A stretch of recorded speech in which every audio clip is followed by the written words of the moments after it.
경제 전문가의 원포인트 레슨. 꼭 알아야 할 정보와 이슈를 알기 쉽게 풀어드립니다. 대한민국 경제 고수와 함께 투자의 맥을 짚는 KBS 1라디오 경제쇼. 진행의 성기영 아나운서입니다. 4시 17분입니다. 한국경제 저성장의 고착화 또 도널드 트럼프 미국 대통령이 주도하는 세계 관세 전쟁 여파로 글쎄요 좀 벼랑 끝에 서 있다고 해도 과언이 아닐 텐데요. 내일 이제 그 새 정부가 출범하게 되죠. 이 새 정부가 맡게 될 이렇게 경제 살리기라는 중책을 어떻게 하면 잘 해낼 수 있을지. 자, 오늘 이 과제와 해법에 대해서 함께 고민해보는 시간 가져보겠습니다. 김광석 한양대학교 겸임교수 스튜디오에 모셨습니다. 반갑습니다. 안녕하세요. 안녕하세요. 네, 투표 당연히 하셨겠죠. 예. 네, 어쨌든 내일부터 이제 우리 이 대한민국이라는 호를 네. 배를 이끌어갈 선장이 내일부터 이제 네. 이끌어가게 되는데. 글쎄 현재 그 우리 경제 상황을 보면 네. 굉장히 어려운 상태에서 이 키를 물려받게 되는 거 아니겠습니까? 네. 맞습니다. 그래서 모든 그 대표적인 유력 후보들이 네. 하나같이 내세우고 있는 경제정책 방향에 네. 성장이라는 단어가 있어요. 예. 그동안 너무나 고성장을 반납해오면서 살았기 때문에 또 올해 2025년 한국경제 성장률 전망치를 네. 한국은행도 KDI도 0.8%로 제로슈가 좋아요. 네. 제로 칼로리 좋아요. 갑자기. 제로 성장은 좋지 않아요. 근데 아까 성장을 반납한 건 아니죠. 반납하고 싶은 사람은 없었죠. 그렇죠. 네. 그러니까 저성장화되고 있었는데 네. 그러니까 이 시대적 과제가 고성장인 거죠. 이제 고성장을 만들어 보겠다. 저성장에서 이제 벗어나 보겠다. 제로 성장에서 벗어나 보겠다 하는 굉장히 강한 경제 정책 공약들을 발표했기 때문에 네. 대선 결과가 내려지면 그것을 이제 저점으로 해서 좀 어느 정도의 뭐 뚜렷한 뭐 성장기라고 하기는 어렵겠지만 극단적인 어떤 바닥에서는 벗어날 수 있는 기회가 오지 않을까 하고 의견을 갖고 있습니다. 네. 일단 우리 경제 현 좌표를 좀 분석을 해봐 주시죠. 네. 앞으로의 그 성장률은 지금 1% 밑으로 지금 떨어진 그 네. 예상을 하는 기관들이 많은데 네, 맞습니다. 실제로 지금 그 우리의 뭐 수출이라든가 내수라든가 이런 성적표가 네. 그렇게 나빠질 것인지 하나씩 좀 짚어봤으면 해서요. 일단 짚어보는 데 있어서 네. 회고가 또 중요할 것 회고, 같습니다. 왜냐하면 2025년에 1, 2분기가 거의 이제 끝나가는 과정이에요. 그러네요. 그죠? 벌써 예, 반 정도가 참 빨리 흘러요. 아직은 아니지만 반 네. 정도 가깝게 지나고 있습니다. 그러면 이 상반기의 모습은 어땠을까? 소위 대외적으로는 트럼프발 미중 무역 전쟁, 관세 전쟁에 대한 공포감 때문에 흔들렸고요.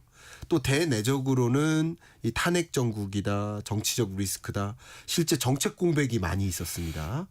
예를 들어서 장관급의 부재라든가 네. 뭐 이런 여러 가지 정책 공백이 많이, 그러니까 이런 것들이 결과적으로 우리 경제를 많이 억눌렀고 네. 그게 기업의 심리와 또 가계의 심리를 부정적으로 자극했던 아무래도 다들 거예요. 좀 불안했으니까요. 네. 뭐 심리뿐만 아니라 여러 가지 면에서도 네. 실제 정부 쪽에서도 그동안에 그 예산을 지출할 수가 없었어요.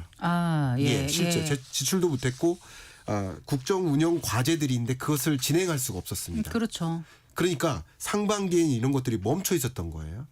공공단위의 회식이나 이벤트나 행사조차도 다 멈춰 있었던 거예요. 그러니까 경제가 억눌렸었는데 네. 이런 것들이 제자리로 돌아가는 과정이 하반기라고 생각해 본다면 네. 그래도 상반기보다는 하반기에 어느 정도 경제 회복을 기대할 수 있지 않을까라고 생각을 해볼 수 있겠고요. 네. 특히 내수 경기 부진이라든가 네. 대외적으로 외교적 실리적 외교를 해 나가겠다라는 주요 대통령 후보들의 정책 공약들을 들여다보면 지금까지 좀 문제화됐던 것들을 좀 해결하는 데 집중하는 네. 이런 것들이 뭐 저성장에서는 최대한 좀 극복해 보고자 하는 그런 움직임을 해 나가지 않을까 이렇게 기대합니다. 일단 정치 불확실성이 일단락되고 나면은 그래도 좀 평안해진다는 그런 생각은 들 텐데 그래도 지금 4월에 그 전 산업 생산이라든가 소매 판매, 설비 투자 이런 건 다 줄어든 걸로 지금 나온 거잖아요, 교수님.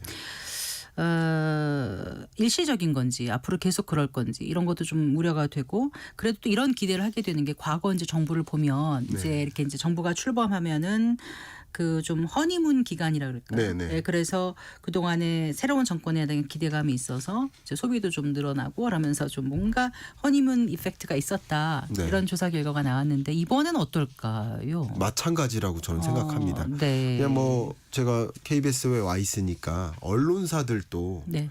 보수 언론과 진보 언론이 있을 텐데 누가 당선이 되든 적어도 한두 달 정도는 네.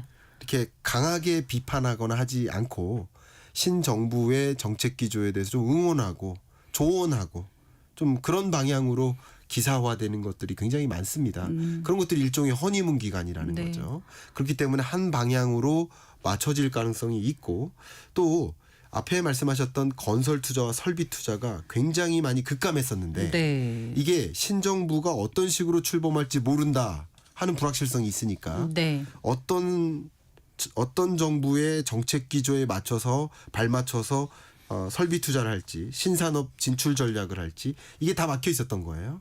근데 신정부가 들어서니까 네. 그 해당 정부의 산업 성장 전략에 맞춰서 그 해당 산업 영역으로 R&D 투자나 설비 투자를 단행할 가능성이 높아지고요. 네. 그리고 역시 두 번째는 건설 투자인데 네. 예를 들면 두 후보 모두 예를 들면 이재명 후보 같은 경우도 이 지방의 균형 발전을 굉장히 추구합니다. 예를 들어서 네. 세종시의 행정 수도화한다든가 5대 광역시를 극단적으로 더 부양한다든가 또 세 개의 지역을 세종시, 제주도, 강원도, 전라북도 이런 지역을 특화 지구로 선정한다든가 해서 지역 균형 발전을 이루려고 노력해요. 근데 네. 이런 지역들이 소위 악성 미분양 주택이 쌓여 있었고 네. 건설 투자가 완전히 급감하고 있었는데 네. 그러면 이런 지역을 통해서 악성 미분양 주택이 어느 정도 해소되고 신규 건설 투자가 유입된다. 이런 것들이 소위 경제를 반전시키는 요인이 되지 않을까 이렇게 사례를 들어드리고 싶습니다. 원래 이제 좀 경기를 살리려면 SOC라든가 이런 걸 좀 많이 해야 좀 경기가 부양되고 그러지 않습니까? 그렇습니다. 그런 것도 좀 할 계획이 있겠죠. 그렇습니다. 네. 그러니까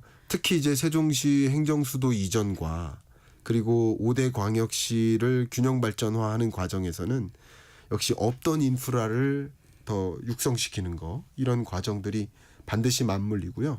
시대적 과제로서 지방 이 부동산 가격의 장기적인 하락세 이런 것을 본질적으로 문제로 삼고 있어요. 그래서 네. 그런 전반에 걸친 변화를 좀 가져오려고 노력하지 않을까 생각합니다. 그래서 세종도 그렇고 뭐 GTX도 그렇고 다들 그렇게 뭔가 좀 해보려는 그런 거를 공약에 지금 넣은 것 같은데 그렇습니다. 일단 말씀하신 대로 이제 그런 허니문 기간 이게 이제 대선 직후 이제 반짝 어떤 효과로 끝나지 않으려면 네.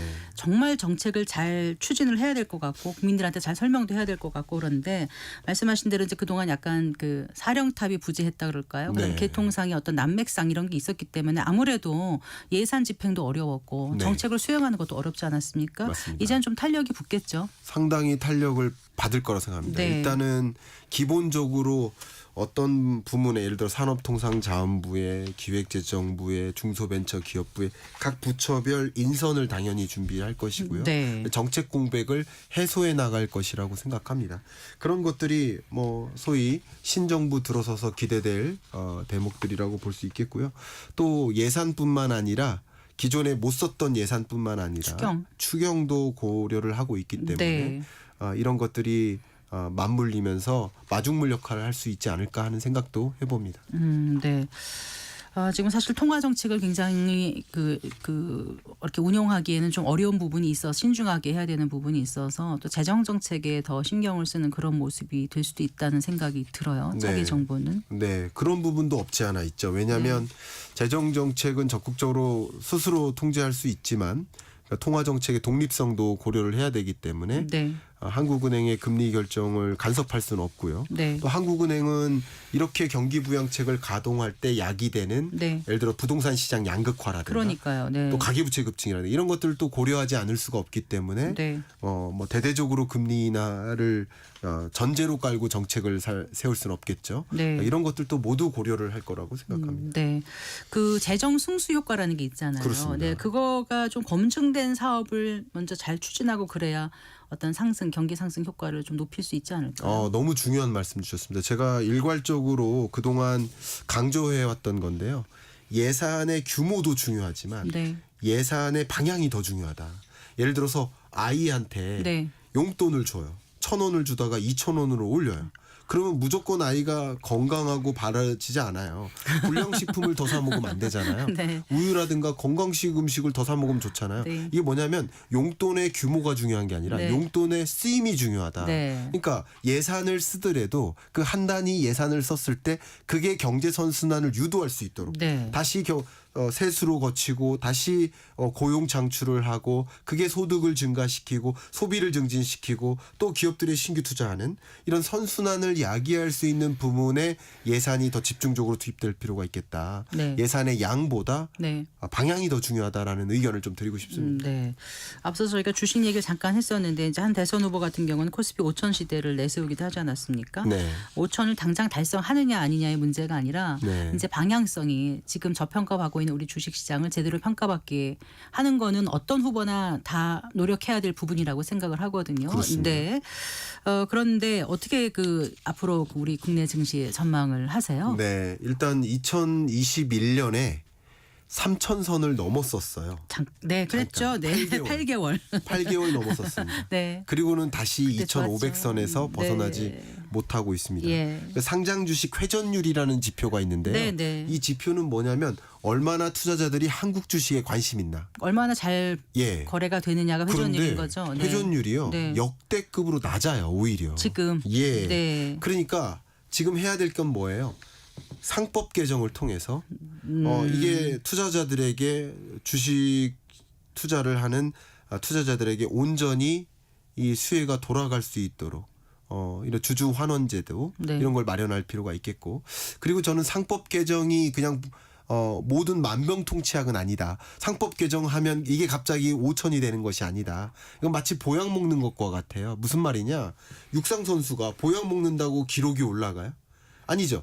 보약을 먹고 운동을 또 해서 체력을 해서 그렇죠. 기본 체력학과 기술을 늘려야죠. 그렇죠. 네. 예, 그런 나머지 여정이 있다. 네. 그래서 상법 개정도 필요하지만 그밖에 어떻게 하면 한국 주식의 매력도를 갖고 네. 기업들이 더 성장하고 네. 그런 모습을 보일 때 성장할 것으로 기대될 때 외국 투자자든 국내 투자자든 네. 한국 주식 비중을 늘리지 않겠습니까? 네. 그러면 자연스럽게 5천까지 가겠죠. 그래서 상법 개정뿐만 아니라 법적 절차뿐만 아니라 그밖에 한국 시장에 대한 관심을 불러올 수 있도록 하는 그런 선순환 구조를 만드는 거 이게 굉장히 중요한 요소라고 좀 의견을 드리고 상법 싶습니다. 개정은 이제 이사의 충실 의무 중에서 그동안은 회사를 위해서인데 이제 주주를 위해서까지 넣어야 된다는 게 상법 개정안의 골자잖아요. 그렇습니다. 그런데 이제 기업들은 이거에 대해서 계속 반대하는 게 기업 활동의 애로를 표하면서 그렇게 얘기를 하고 있는데 네. 결국 주식이라는 건 주가라는 건 기업의 실적과 가장 밀접하게 연관이 돼 있고 네. 기업의 실적을 잘 내려면 기업하기 좋은 여건이 있어야 되는데 네. 약간 좀 상충되는 부분이 있어서 맞습니다. 아까 말씀하신 보약은 보약이지만 기술이 있으려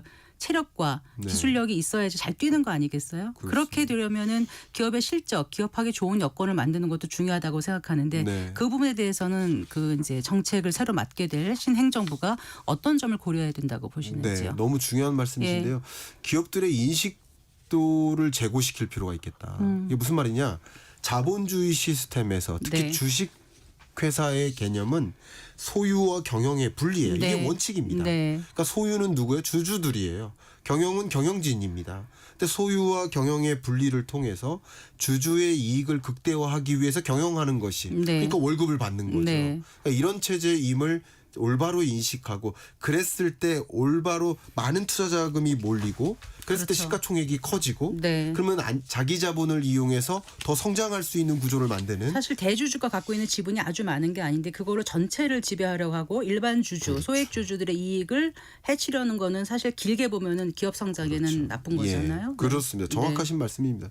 그런 식으로 이 주주에 대한 인식도 제고 네. 기업 경영에 대한 인식, 그러니까 주식 회사에 대한 개념을 다시 한번 상기시키는 가버넌스 체계를 만드는 네. 그런 노력도 필요하다고 생각합니다. 그래요. 사실 짧은 시간에 다 얘기하기는 어려운데 네.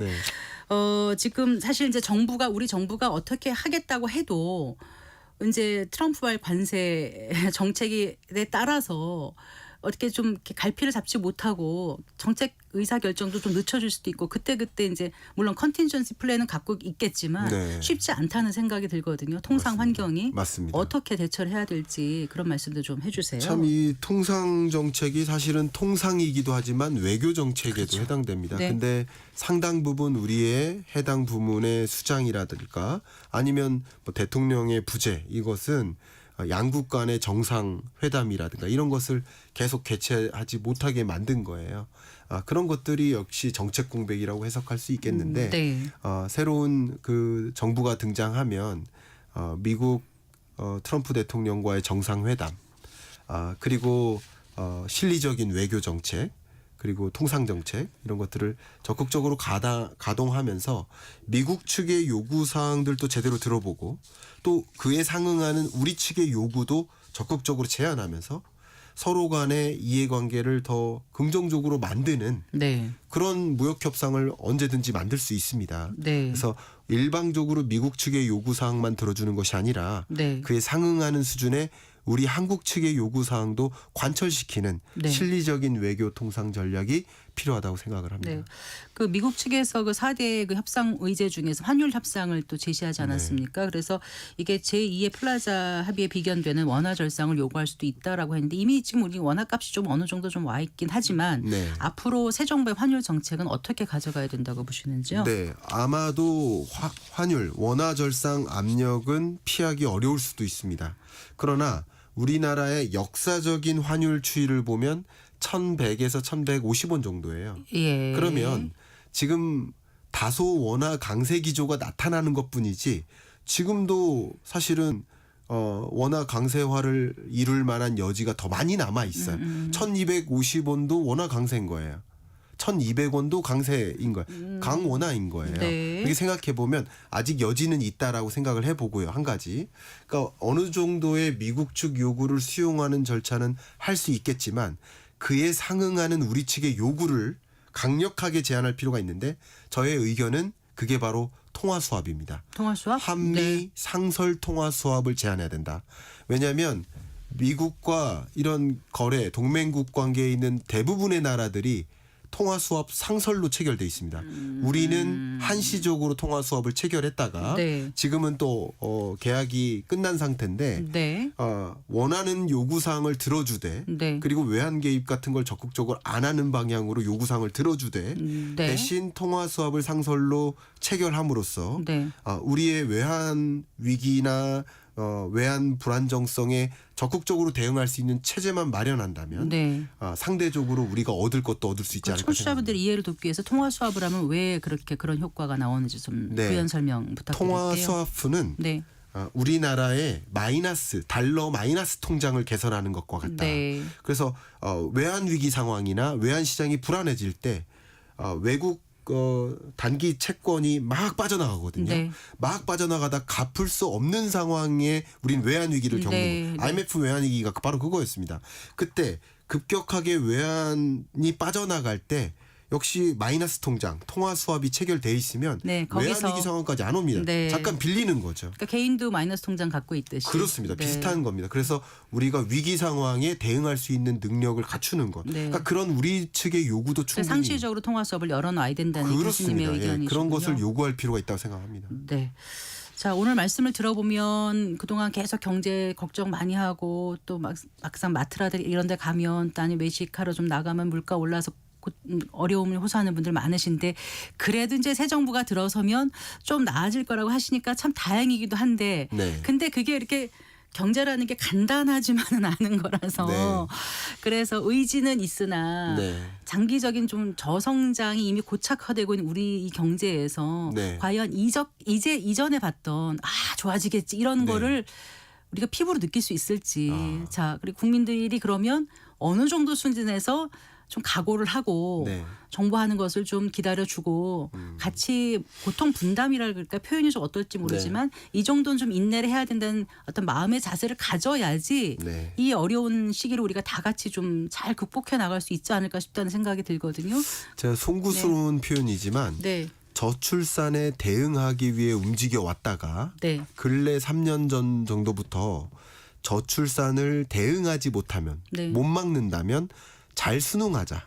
저출산 인구 감소 고령 사회 시대에 걸맞게 또 사회 운영을 해보자. 네, 네. 이것도 굉장히 중요한 거거든요. 네. 적응하고 순응하는 거. 네. 그래서 제가 여러분께 말씀드린다면 고성장 체제로 가는 게 아니라 네. 극단적인 저성장에서는 벗어나자라는 네. 움직임이 일어날 것이라고 보여지고 어느 정도의 저성장을 받아들이시고 이 저성장 국면에서 어떻게 우리가 최선의 선택을 하고 의사결정을 내릴지를 고민하는 것도 네. 경제적인 합리적인 의사결정 아닐까 네. 하는 의견을 좀 드리고 싶습니다. 네. 저출생으로 비롯해서 저성장으로 이어지는 이 국면 고리를 끊는 게 쉬운 게 아니지 않습니까? 그렇습니다. 그래서 새 정부가 어쨌든 간에 저출생을 극복하기 위한 뭔가 사회 네. 전체적인 어떤 구조를 좀 만들어 나가는데 노력을 해야 될 것 같고요. 네. 장단기 과제를 좀 얘기해 주신다면 네, 끝으로. 맞습니다. 네. 지금까지는 주로 단기적 과제들을 중심으로 말씀드렸습니다만 장기적으로 우리 경제가 2040년 정도가 되면 세계 주요 국제 기구들이 공통적으로 제로 성장에 그냥 내몰릴 것이다라고 전망하고 있습니다. 너무 안타깝습니다. 네, 근데 네. 이 기점을 통해서 다시 한번 뛰어 올라갈 수 있는 우리나라를 만들었으면 좋겠는데 예를 들면 첫 번째 우리나라의 핵심 자원은 우리 자원도 없고 인구도 부족하고 영토도 부족하고 다른 게 없어요. 우리가 갖고 있는 핵심 경쟁력은 바로 기술입니다. 네. 그래서 현 신정부가 소위 우리가 정말 독단적으로 잘할 수 있는 그 어떤 나라들의 기술 독보적으로 투어를 잘할 수 있는. 허용하지 않는 그런 R&D 투자와 기술을 확보하는 것 이게 가장 급선무인 것 같고요. 그에 상응하는 기술 인재를 적극적으로 육성하는 것. 네. 인구 감소 가지고 울지 마시고 네. 한 명 한 명의 인구가 인재가 인재화되면 되도록. 됩니다. 네. 그럼 생산성이 올라가는 거죠. 예. 그래서 저성장에서 벗어날 수 있다. 그런 구조를 만들어가는 노력. 그러니까 중장기적으로도 우리가 해결해야 될 것들을 미루어서는 안 되겠다는 의견도 드립니다. 알겠습니다. 예, 말씀 잘 들었습니다. 고맙습니다. 감사합니다. 네, 김광석 한양대학교 겸임교수와 얘기 나눠봤습니다.